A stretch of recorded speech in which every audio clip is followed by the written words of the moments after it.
It's buy low time. Fantasy basketball players that suck. Do they continue to suck? Will they always suck?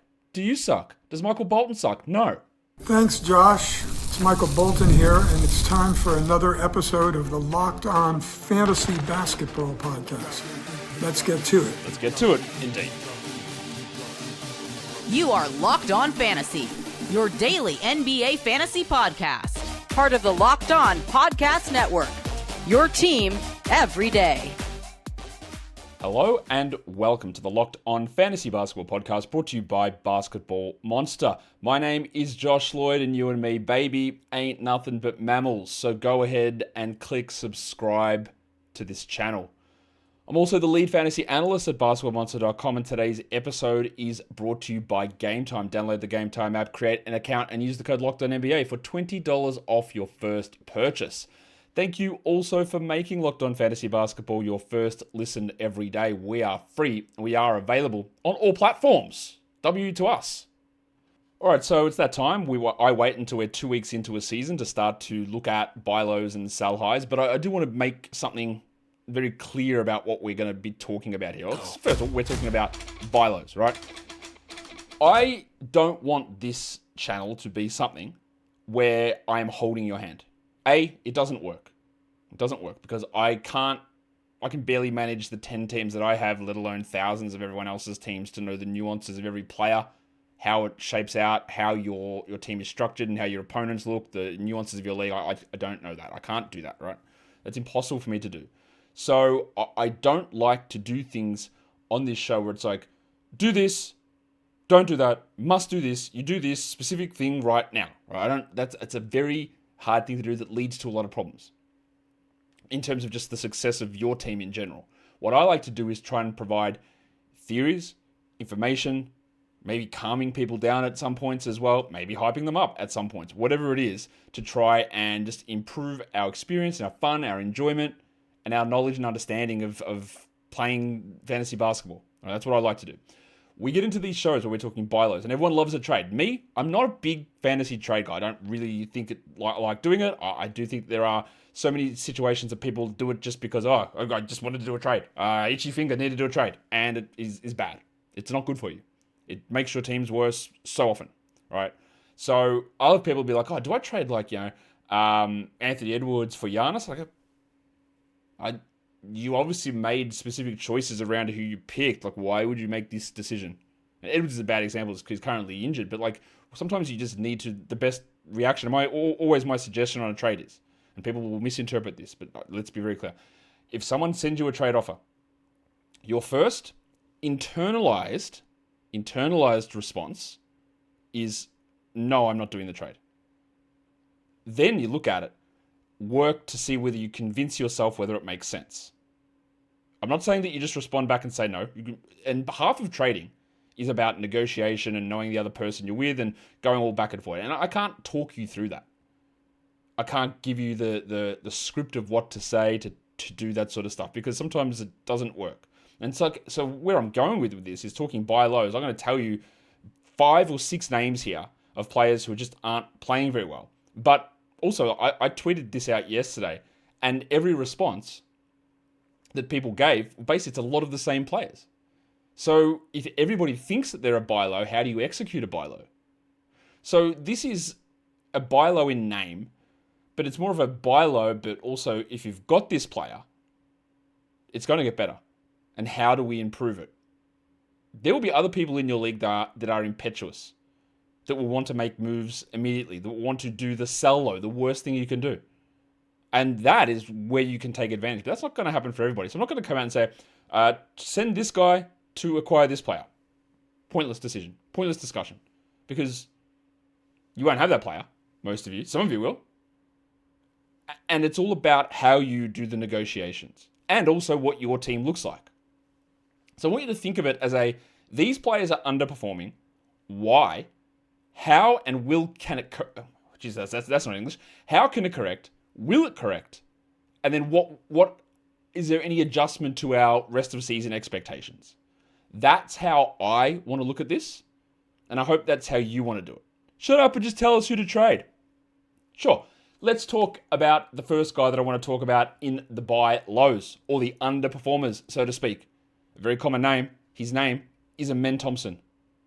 It has not been the start that many wanted. Now, I was high on Amen Thompson the first part of the draft season in the teens to end of the second round. The injury to Fred VanVleet pushed him a little bit higher to me towards the middle of the second round.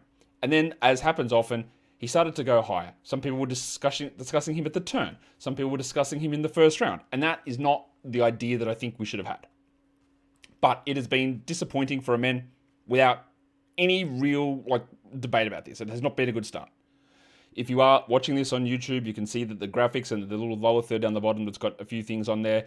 What it shows is at the moment, and this will adjust as we move forward into the season, but I've got him projected using Durant head-to-head as the 22nd player for the rest of the season. He's currently 114th.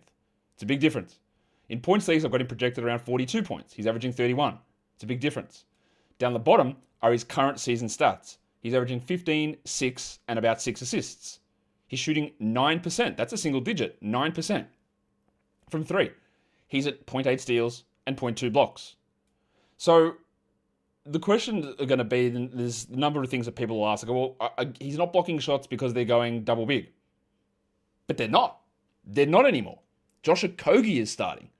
It's not Reed Shepherd. It's not Fred VanVleet. It's Josh Okogie. It's not Steven Adams. It's not Clint Capella. They're not going double big. So what's actually causing Amen? Why are his numbers so off? And should we have hope? Well, yes. Nobody sits here and thinks that Amen Thompson's a good three-point shooter. Not a single person will sit here and go, now you know what? Absolute assassin from out there. Look, nobody thinks that. That's okay. But 9% is clearly ludicrous. He's not going to be that. He's not going to shoot 9%. Last season, he shot 28%. So already, we're expecting an improvement there. And that will mean that he hits more threes. That will mean that his field goal percentage goes up. That will mean that his scoring goes up. All right, that part solved. Done. Easy fix. Are you all that concerned about his lack of rebounding or his lack of assists? The rebounding, you would hope for a little bit more, honestly. And he did play a bit of his big minute games last season as a power forward. So there is a concern that those rebounds don't jump up. But I think the thing that's really hurting at the moment is the defensive numbers. 0.8 steals and 0.2 blocks. You drafted this guy to hopefully give you at least one in both categories.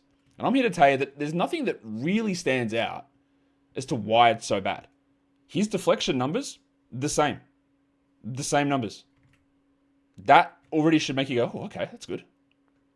Literally 3.2 deflections per 75 possessions versus 3.2 deflections per 75 possessions.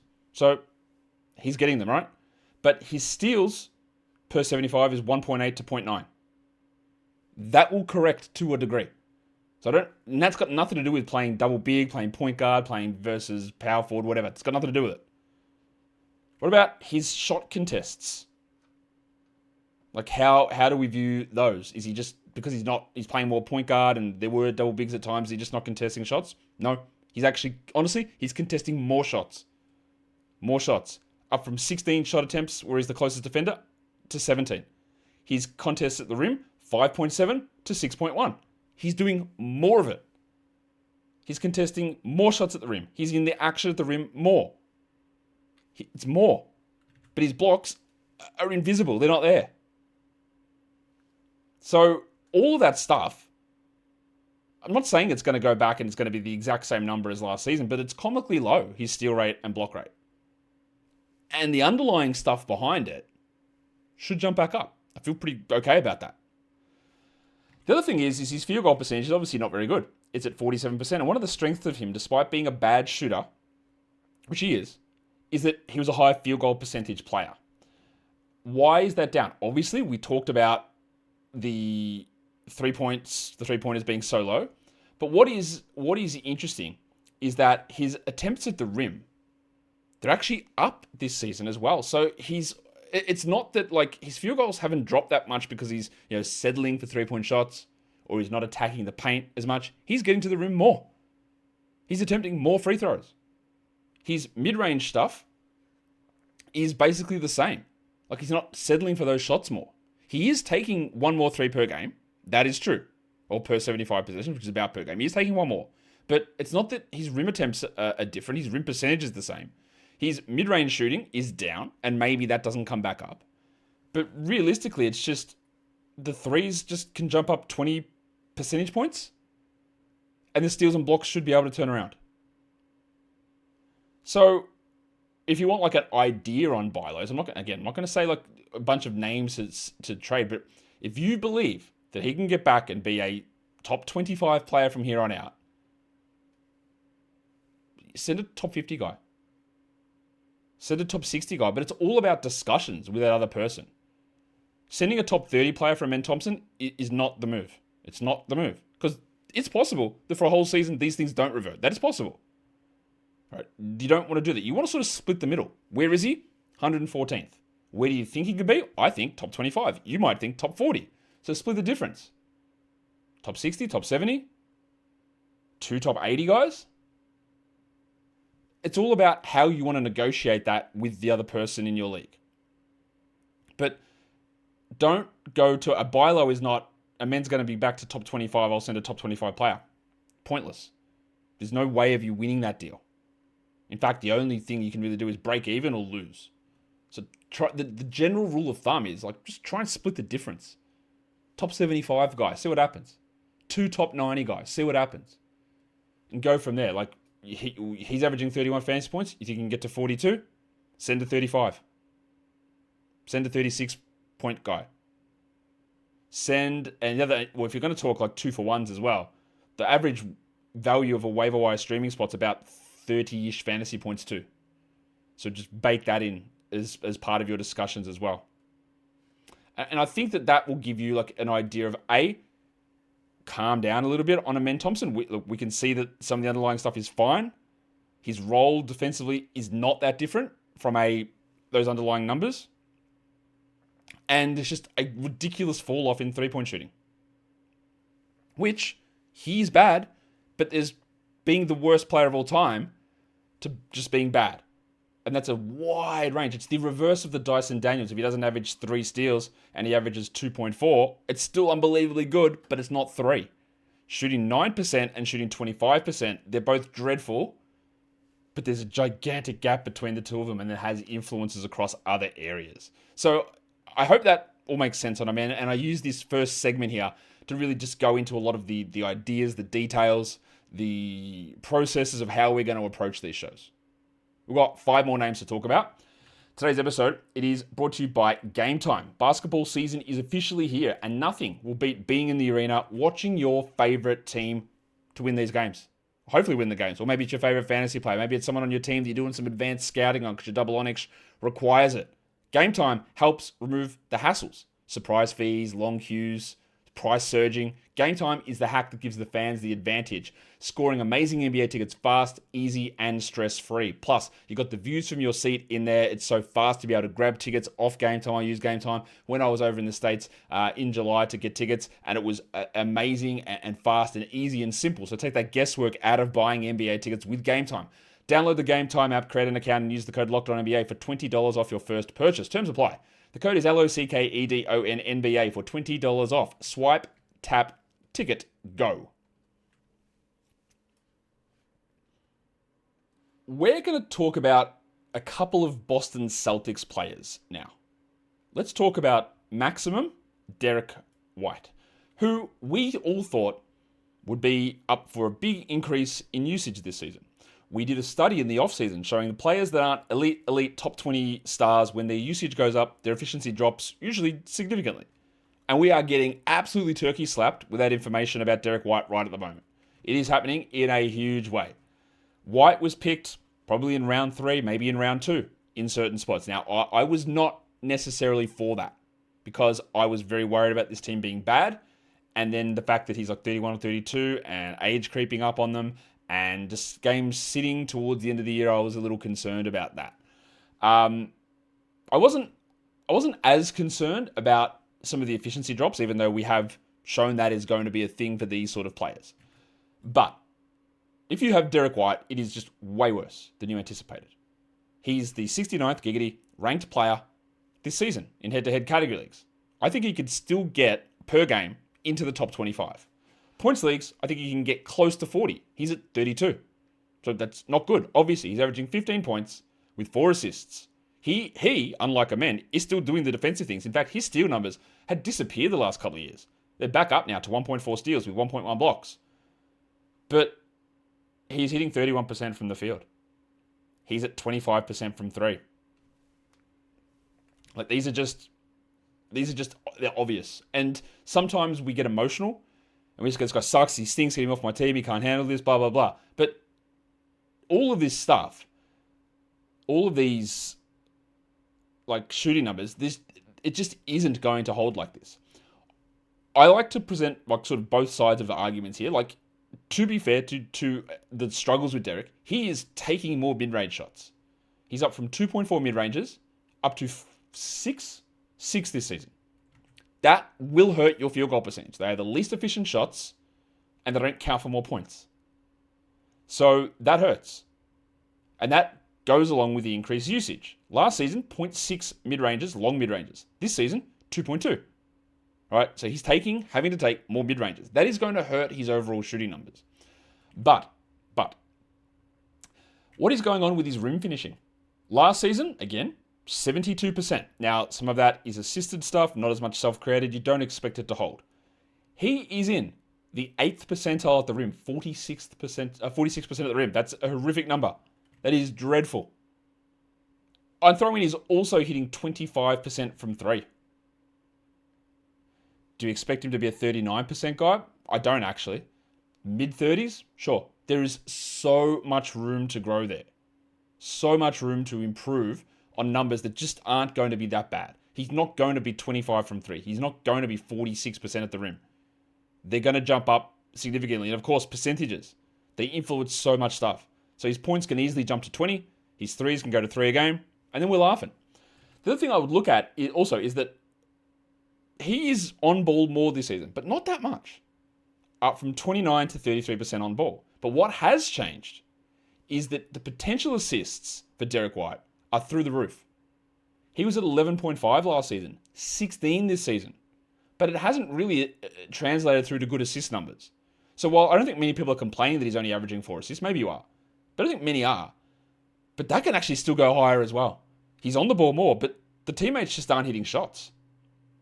Last season, his teammates, off his potential assists, had an field goal percentage of 75. Now, that's going to come down, right?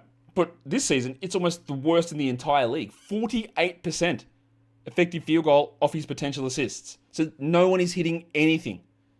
So it is distinctly possible in the next 3 weeks, Derrick White averages 20 points with 3 threes at 44% from the field, getting 6 assists a game. And then he's the 30th best player, and you're done. Again, try and split the difference. What do you like? Do you give a top 60 guy for him, a top 50 player? Yeah. His range is not as wide as a men's in categories. In points, it's still a decent range there. But there's some really obvious things that are going to improve. Now, I personally, per game, don't look at Derrick White as top 25. Overall, I don't because of the risk. He's probably top 35, 40 to me because I have that risk baked in. But you might not. You might disagree with that. And that is why how you value a player can be very different to how I value a player. He's not the only Celtic that is just struggling. What about Payton Pritchard? It's realistically just the same thing here. Like, Pritchard is someone that I thought was in for a huge opportunity. I thought he was going to start, and we nailed that. Thought his minutes were going to go up. We nailed that. That's all good. What I didn't count on was him being just one of the most dog shit shooters in the NBA, considering that he is one of the best shooters in the NBA.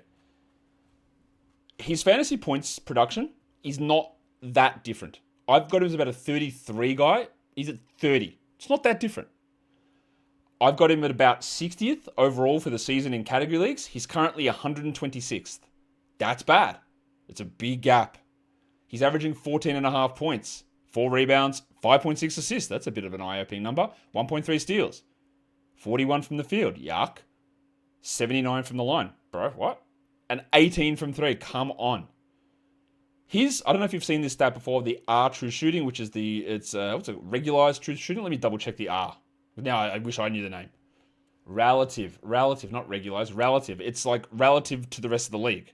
well, what the league average is, how many percentage points are you above or below, or how many percent are you above and below.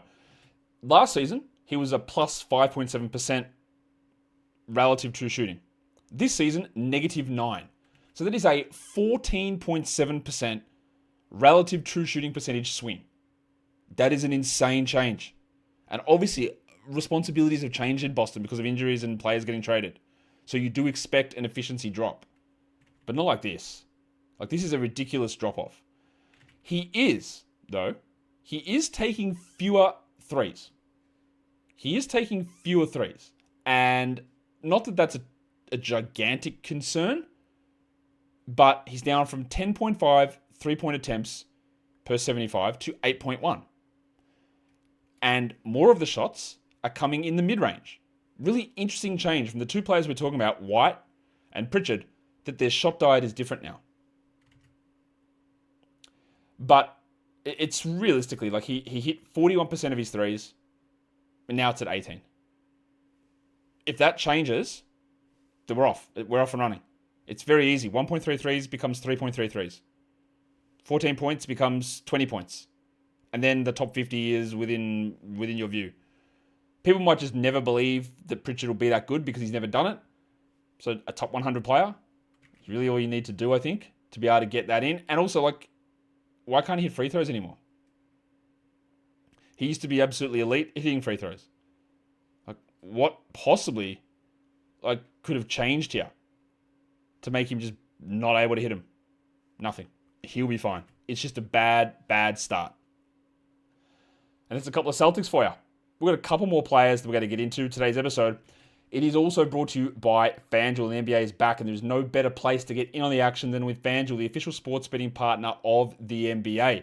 You can be watching the basketball. You might miss the start even. You can get in on FanDuel, and you can do live betting. Everything from who'll score next, fourth quarter comebacks, whatever you want. Plus, you can even combine your live bets into a same-game parlay for a shot at a bigger payout. It just makes it easy for you to use your knowledge, notice the trends in real time, and benefit. Right now, FanDuel is giving new customers $300 in bonus bets when your first $5 bet wins. So go to FanDuel.com to sign up and play your game with FanDuel, the official sports betting partner of the NBA, and don't forget to gamble responsibly.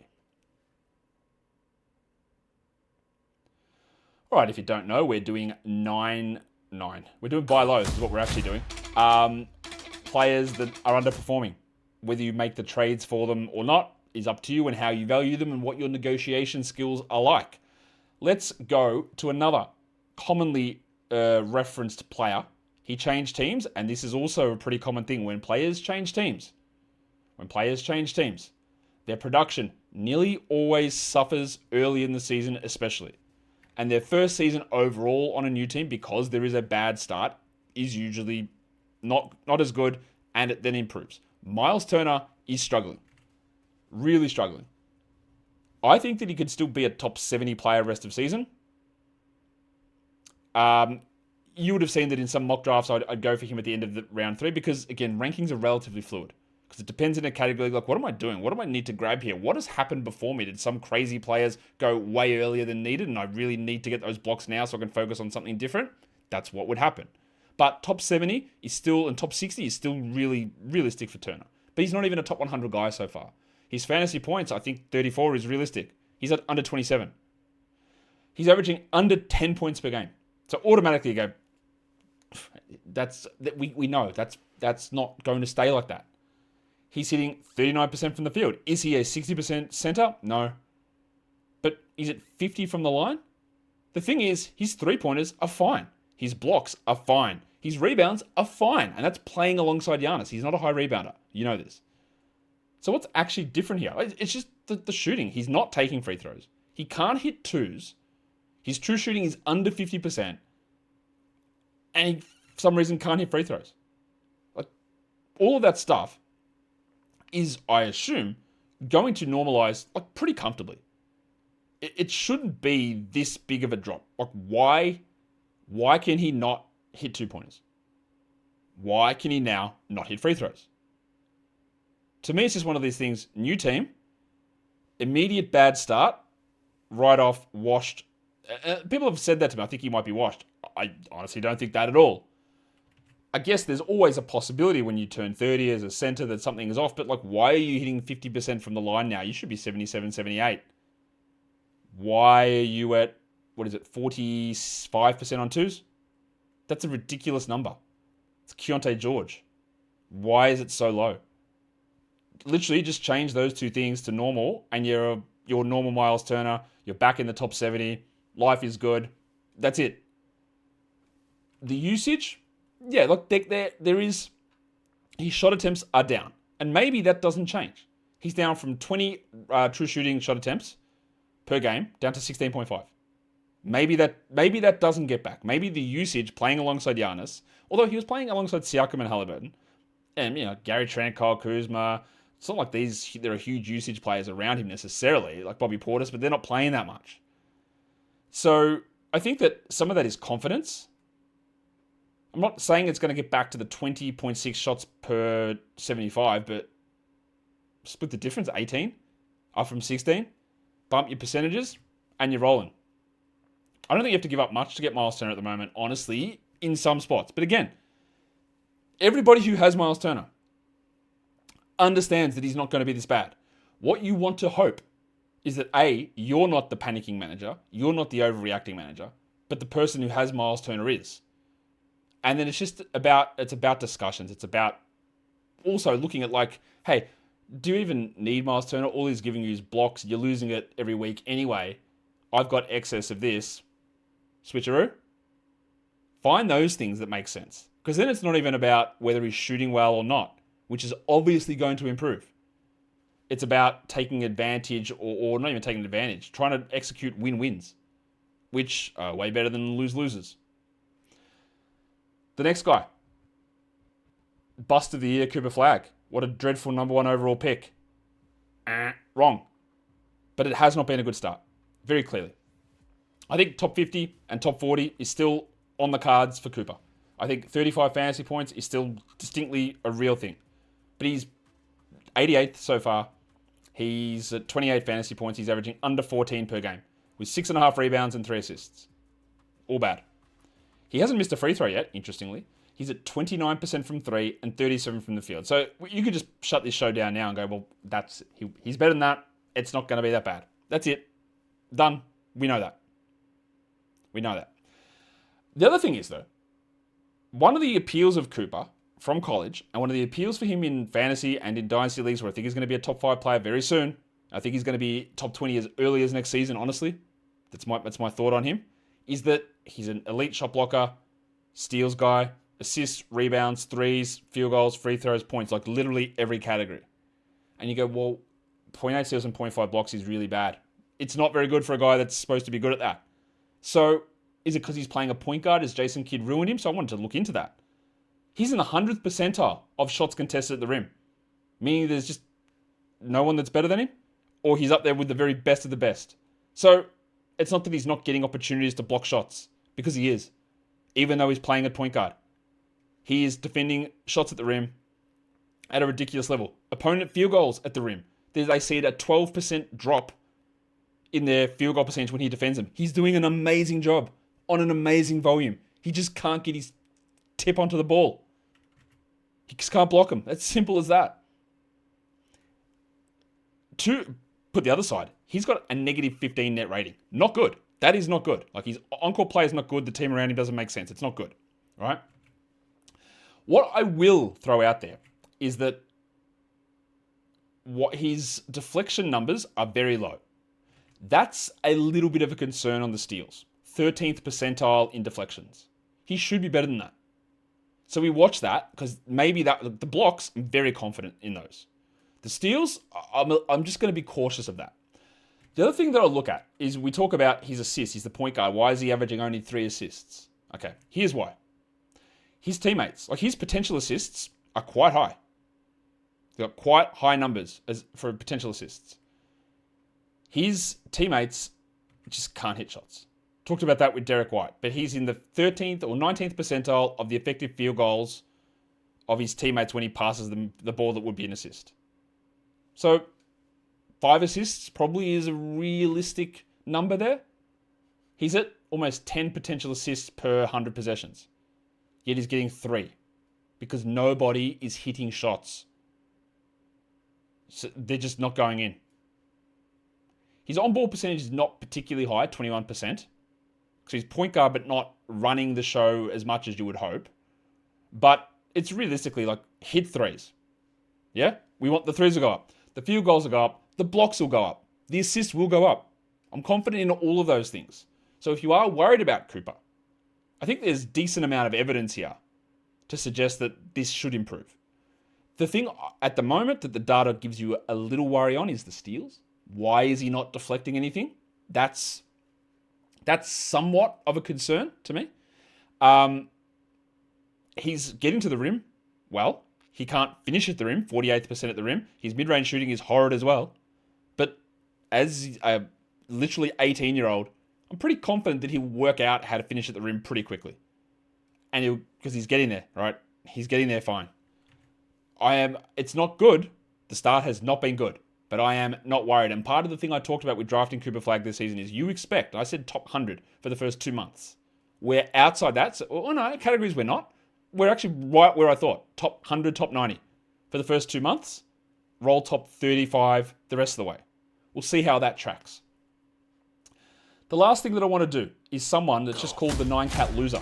Because, and I know this because I talk about it all the time about the flawed nature of rankings, and every time I do it, there's someone that will jump into a comment or replies on Twitter, you just don't like the math. Just because you don't agree with the math doesn't mean it's wrong. It is wrong. It's very wrong, but that's okay. And it also, as I've mentioned millions of times, even if you think the math is right, it's wrong. Even if you think that it's right, it doesn't apply to the way that we play fantasy basketball. The numbers do not make sense, and the application of those numbers doesn't make sense in the way that we play fantasy basketball.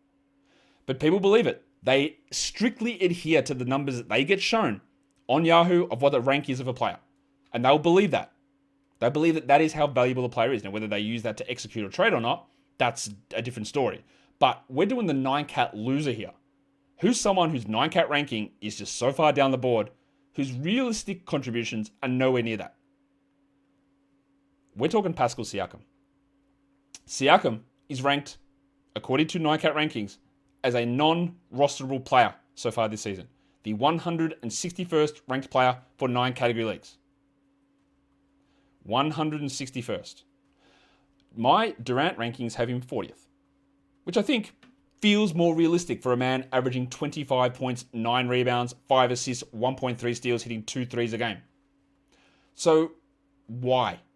Why are the numbers like this? What has happened? He just can't hit free throws. But I will tell you this. If you drafted Pascal Siakam, you were well aware that he was not good at free throws. He was a 73% free throw guy last season. Does that mean that you had to punt it? No.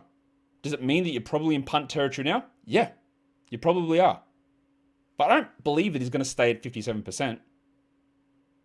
I don't think it's going to be that bad. So it's going to jump back up. His field goals at 44, also pretty confident they're going to jump. He finished at the rim 73% last season. Now, a large portion of that is the contributions of Halliburton, getting him open there. So we don't expect it at that number. But it's way down at 56. There's a difference of 17 percentage points there. And while Halliburton is elite, does he account for 17%? Again, happy medium. The other thing that's really interesting for him this season is the amount of time that we're seeing him play on ball. Why is that important? Well, we knew that we would get more Siakam because of the absences of Halliburton, but then now everyone else is getting injured. Last season, he was at 12.7%. I realize I missed the digit there. 12.7% of the time he was on ball. That's doubled. That's doubled to 24%, which is, by the way, larger percentage than Cooper Flagg is on ball, what is going on in Dallas? So the increase in scoring, usage, and assists all tracks. It all makes sense. So all of these counting stats can easily hold. And by the way, if he hits more shots at the rim and he hits more free throws, he will score more than 25 points a game. The last thing you talk about is people go, they're going to be so bad they tank. If you want to talk tanking, this team just does not do that. They are bad. They have got guys out everywhere, but they do not do the Raptors of last season. They do not do the Jazz. Their owner is very much saying, we will not do that. maybe something is different this season, but that's why they've never had a top 10 pick in like 30 years. They will get one this season just through being bad, but I don't think they're going to start manipulation. So that's your 9-cat loser, someone who's ranked 161st for the season, Pascal Siakam. But realistically, he's very easily a top 50 player already. Just depends on how those numbers shape up. And that is a buy low, underperforming players show. Let me know what you thought of those players. Again, I'm pretty sure that most of you would have recognized those names and knew that they were there. That is why executing buy lows is difficult, because a lot of people know this. But that's why it's about discussions. That's why it's about relationships. That's why it's about talking to somebody in your league and not shooting for the moon. Not like, again, it's a hard concept to do because we can talk buy lows in abstract, but you're not trading them to nobody. You're not trading them to ChatGPT. You're not saying, hey, Chatty, my guy, Siakam sucks. Can I have him for nothing? And he goes, yes, according to the numbers, he does suck. Have him. That's cool. It's not how any of it works, because everyone goes, yeah, I know, bro, but he's going to get better. And then a human's also going to be like, hey, if he actually sucks that much, why does your dumbass want him? You're not stupid. I know that. Yeah, come on, man. Let's be serious. So that doesn't work. We're not trading to a centralized bank to get value. It doesn't happen that way. So it's about the nuance. It's about taking smaller wins, finding the panicked clown in your league who's losing their mind every 5 seconds. Find the 9-cat loser. That's someone that adheres to these numbers so like rigidly that maybe you can pull something off. Maybe you can. If you'd like to pull something off, hit the thumb on the video, double bang, comment. We're done. Thank you so much for listening, everyone. See ya.